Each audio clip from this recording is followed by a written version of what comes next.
All right, so now we've covered the four immeasurables, these beautiful practices of the heart, which are totally universal and apply in any spiritual path, any spiritual tradition, and even just beyond so-called spiritual. I mean, just being human.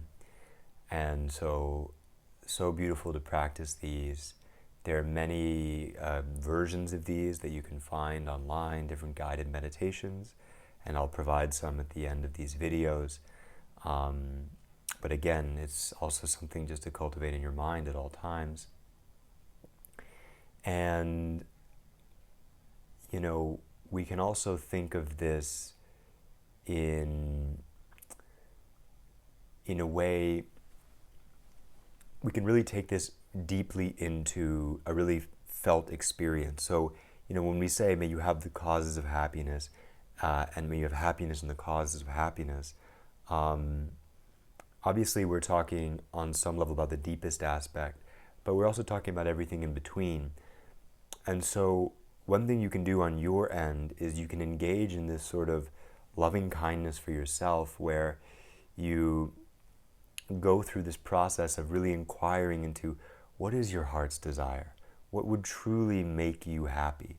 What would truly fulfill your heart's desire? What is it?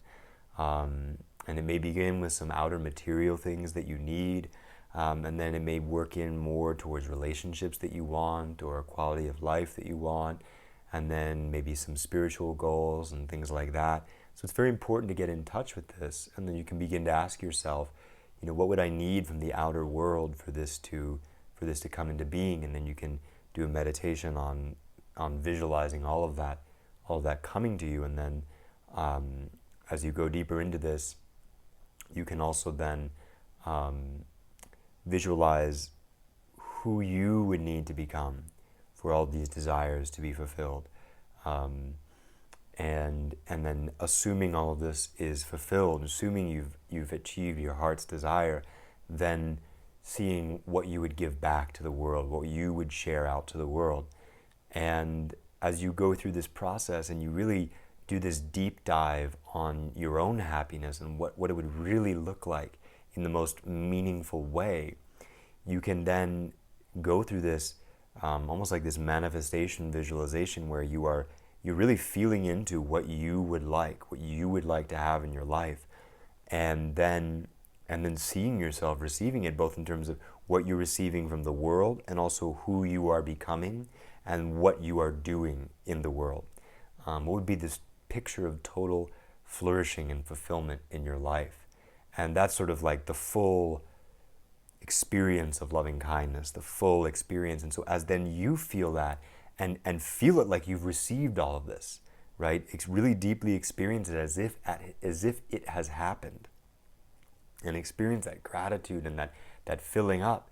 And then from that place, then expand that sphere of caring then to all beings, and make those same wishes, not in the same details, but that same essence. May every being that I attend to, enemy, neutral, close, loved one, whatever it is, may they too go on this quest that leads to total fulfillment in their life. Okay, and so that's really where we can make it a little more profound, and because it's really felt and really experienced and isn't left in this sort of general way. And then finally, and there will be a guided meditation on this later, but we can also, actually I'll save this for later, but yeah, that's basically what I wanted to say about taking loving kindness even a step further and really making it personal and really felt. And so you can use this as a way for you to really work on your cognitive intelligence, work on your aspirations and making them really meaningful and valuable, and creating a life vision for yourself and creating a vision for the reality you want, and then really doing these meditations where you experience it, and you experience it all happening, and then of course to really supercharge it, then bringing it out to all beings and having all beings flourishing as well. So that's a beautiful practice, and I encourage you to deepen it in that way. Okay, so now we'll move on to the actual practices of bodhicitta.